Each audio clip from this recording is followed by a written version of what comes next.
नमस्कार, मैं सुरेश कुमार। सबसे पहले आपसे रिक्वेस्ट है कि अगर आपने चैनल को सब्सक्राइब नहीं किया है तो सब्सक्राइब बटन पर क्लिक करके चैनल को ज़रूर सब्सक्राइब कर लें। तो जो रीसेंट न्यूज़ है वो जम्मू कश्मीर के रिलेटेड है। जम्मू कश्मीर में जो ICDS मिशन पोषण है इसी के रिलेटेड है। तो जी एक मैसेज रिफ्लेक्ट हो रहा है, all CDPOs are hereby requested to update drinking water, toilet and electricity facility at Anganwadi centers on Poshan Tracker immediately as the direction passed by the State Mission Director ma'am. The State Mission Director ma'am personally monitor the above said facilities on Poshan Tracker. अब question arise होता है कि सबसे पहले है कि जैसे कुछ एक जो आंगनवाड़ी सेंटर्स हैं वहाँ पे जो चीज़ें हैं जैसे टॉयलेट फैसिलिटी है, जहाँ सेफ़ ड्रिंकिंग वाटर वगैरह है, जहाँ इलेक्ट्रिसिटी फैसिलिटीज़ है, वो आया हुआ है कि वहाँ पे जो जे फैसिलिटीज़ हैं वहाँ पे नॉन अवेलेबल आ रही हैं। तो सबसे पहला क्वेश्चन है कि वो फैसिलिटीज़ CDPO की ID में जाके हम कैसे पता करेंगे कि कौन कौन से आंगनवाड़ी सेंटर्स हैं जिनकी ये फैसिलिटीज़ जो है नॉट अवेलेबल रिफ्लेक्ट हो रही है, ताकि उनको हम फिलअप कर सकें। तो इसके लिए हाँ, जैसे ही हम जो मास्टर ID है, जी मास्टर ID जो है जी CDPO लेवल की ID है। CDPO जो वर्दी CDPO हैं उनकी ID है। तो जैसे ही वहाँ पे जाएंगे तो हम जहाँ पे जो 3 लाइन्स हैं जहाँ क्लिक करेंगे तो जहाँ पे हम जाएंगे मंथली रिपोर्ट्स पे। जैसे ही हम मंथली रिपोर्ट्स पे सबसे ऊपर है dashboard, master list, current month, monthly reports. Monthly report पे जैसे ही क्लिक करते हैं तो एक जो फोल्डर न्यू खुल आता है वो है सप्लीमेंट्री न्यूट्रिशन, फिर है supplementary nutrition detail, anaemia, SNP projections, pregnancy and delivery, anganwadi centre, AWC। तो आपने क्या करना है कि जहाँ AWC में क्लिक करना है तो AWC का फर्दर जो फोल्डर खुलता है वो है आंगनवाड़ी सेंटर। जिस सबसे लास्ट आप देखेंगे AWC इंफ्रा आ रहा है। जैसे ही आप जहाँ पे क्लिक करेंगे तो एक न्यू फोल्डर खुल जाएगा। तो जहाँ पे आपका ऊपर स्टेट आ जाती है J&K, फिर डिस्ट्रिक्ट आएगी, फिर प्रोजेक्ट आएगा, फिर सेक्टर आएगा। तो आंगनवाड़ी इंफ्रा मैक्सिमम जो है जे सिलेक्ट जहाँ पे 10, जैसे ही आंगनवाड़ी इंफ्रा वाले आपने कॉलम को क्लिक करना है तो जो फॉर एग्जांपल आपने जो है टॉयलेट फैसिलिटी वहाँ पे क्लिक नहीं हुआ है, हमने देखना है कि कौन सा आंगनवाड़ी सेंटर है जिसका जो टॉयलेट फैसिलिटी है वो क्लिक नहीं हुआ है।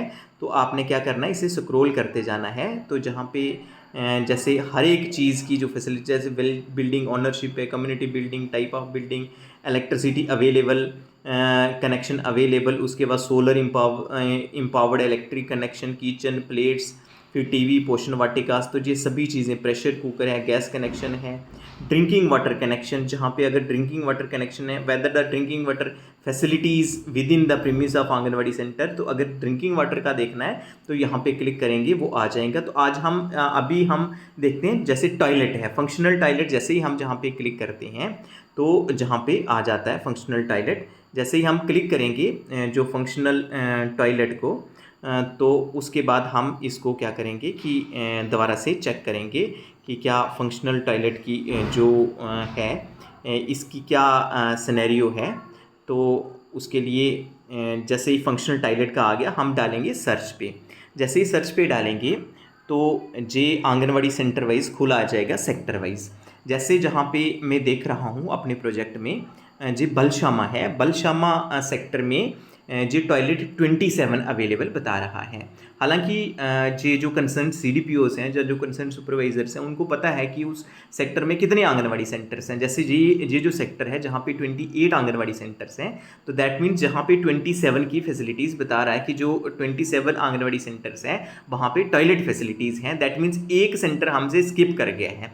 तो हमने देखना है कि स्किप कौन सा किया है। तो हम जहाँ पे क्लिक करेंगे सेक्टर पे, तो जैसे ही हम जहाँ पे क्लिक करते हैं तो जो न्यू फोल्डर खुला आता है तो हर एक का आता है। जैसे बाखर ए जहाँ पे हर एक आ रहा है, तो जहाँ पे बलशामा 8 टॉयलेट 0 है। दैट मीन्स अब मुझे पता चल गया है कि कौन सा सेंटर मेरे से स्किप कर गया है। वो है कि बलशामा A की जो फैसिलिटी टॉयलेट फैसिलिटीज़ हैं वो हमने नहीं चढ़ाई थी। तो इसी प्रकार आपने और भी देखने हैं, हर एक सेक्टर को चेक कर लेना है कि कोई सेक्टर ऐसा तो नहीं रहता है जहाँ पे टॉयलेट फैसिलिटी नहीं चढ़ी है, जहाँ जो सेफ ड्रिंकिंग वाटर है वो नहीं चढ़ा है, जहाँ इलेक्ट्रिसिटी कनेक्शन है, इलेक्ट्रिसिटी फैसिलिटी वो नहीं चढ़ी है। तो इस प्रकार हम चेक कर सकते हैं कि हमारे प्रोजेक्ट में कौन सा सेंटर रहता है जिसमें कि वो जो फैसिलिटी है वो अपलोड नहीं हुई है। जैसे जहाँ मैं देख रहा हूँ कि जो बलशामा ए है ये फैसिलिटी अपलोड नहीं हुई है। अब क्वेश्चन अराइज होता है कि हम क्या करेंगे, अब कहाँ से अपलोड करेंगे, क्योंकि ये फैसिलिटी हम CDPO की जो आईडी है, जो मास्टर आईडी है, वहाँ से अपलोड नहीं कर सकते हैं। DPO जो डिस्ट्रिक्ट वर्दी डिस्ट्रिक्ट प्रोग्राम ऑफिसर हैं उनकी जो आईडी है वहाँ से भी नहीं अपलोड कर सकते हैं। जी आंगनवाड़ी वर्कर की आईडी से भी नहीं अपलोड कर सकते हैं। तो ये कहाँ से अपलोड कर सकते हैं, जी हम आंगनवाड़ी जो सुपरवाइज़र हैं, जी हम सुपरवाइज़र की आईडी से अपलोड कर सकते हैं। अब आपके माइंड में आ रहा होगा कि जो सुपरवाइज़र हैं, सुपरवाइज़र की कई हमारे ऐसे सुपरवाइज़र्स हैं जहाँ कई प्रोजेक्ट में सुपरवाइज़र की आईडी बनी ही नहीं है, तो वो भी जो न्यू आईडी सुपरवाइज़र की बनानी है वो कहाँ से बनानी है, वो CDPO की आईडी से बनेगी। तो उसके लिए जैसे हम जहाँ मास्टर लिस्ट देखते हैं तो सेक्टर के बाद यूज़र्स, तो यूज़र्स आपने देख लेना, जैसे आप स्क्रॉल करेंगे तो ये यूज़र्स आ जाएंगे, सर्च पे डालेंगे तो यूज़र्स ये ऑटोमेटिकली आ जाते हैं। तो आपने क्या करना है कि अगर कोई यूज़र, कोई सेक्टर आपने ऐड नहीं किया होगा, कोई यूज़र ऐड नहीं किया होगा, तो ऐड यूज़र में जाना है। तो उस केस में आपने जो वो सेक्टर है जहाँ उसके रिलेटेड जो सुपरवाइज़र हैं उनको ऐड कर देना है। जे कौन ऐड कर सकते हैं, जे जो वर्दी CDPOs हैं वही ऐड कर सकते हैं और सुपरवाइज़र की जो आईडी है वो बन सकती है।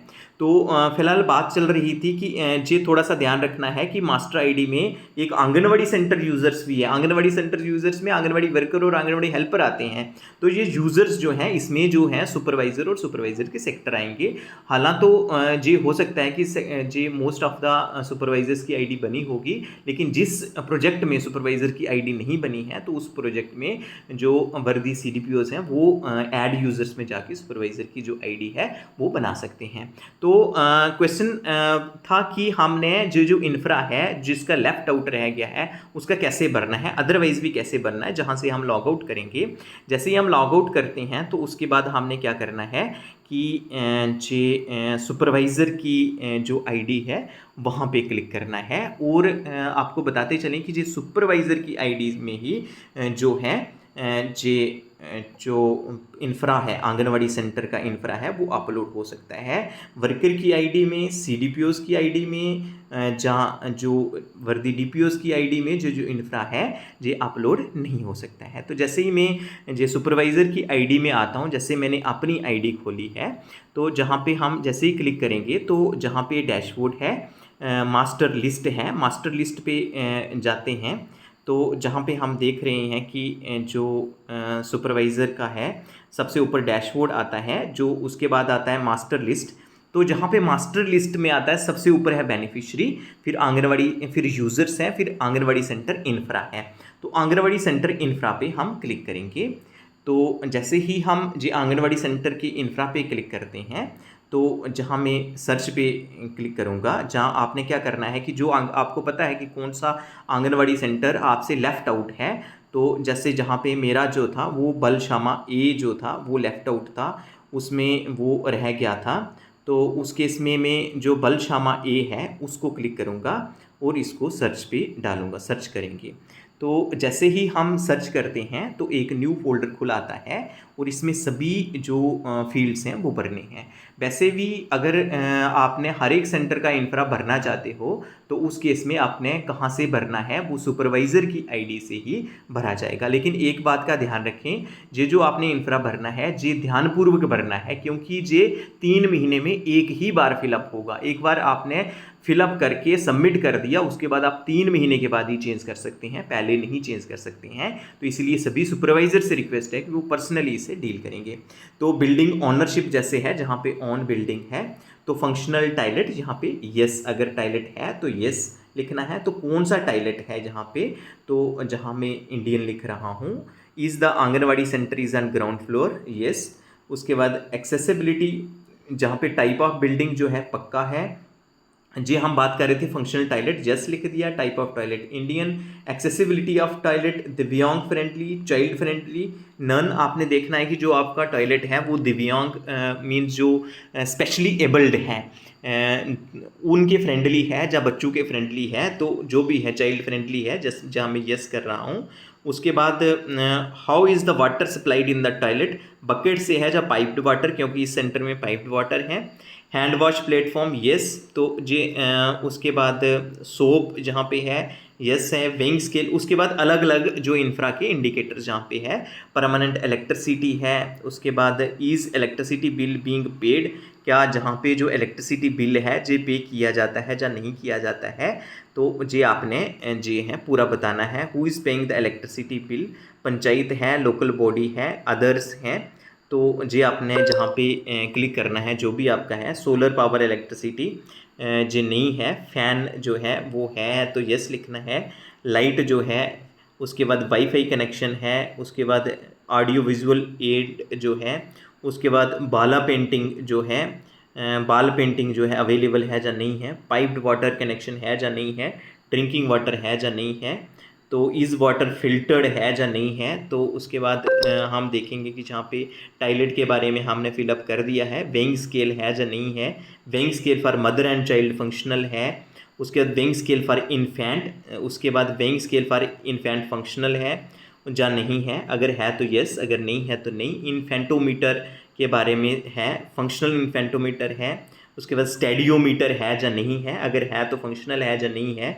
उसके बाद डिस्प्ले बोर्ड अवेलेबल है या नहीं है। इज़ आंगनवाड़ी सेंटर दिव्यांग फ्रेंडली है, तो जो भी है आपने इस पर क्लिक करना है, सेव एंड प्रोसीड करना है। जैसे ही आप सेव और प्रोसीड करेंगे, उसके बाद सेव एंड प्रोसीड जहाँ पे ये सेव हो जाएगा, उसके बाद आपने बिल्डिंग फैसिलिटी और बिल्डिंग रिपेयर के बारे में बताना है।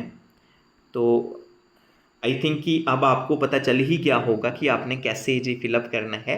इसी तरह आपने जी सेव कर देना और प्रोसीड करना है। और बिल्डिंग फैसिलिटी और बिल्डिंग मींस बिल्डिंग में कौन कौन सी फैसिलिटी है और रिपेयर के लिए ज़रूरत है या नहीं है, वो चीज़ें आपने अपलोड करनी है। मुझे लगता है कि अभी आपको इनके बारे में समझ आ गई होगी। तो आज के लिए इतना ही था। धन्यवाद।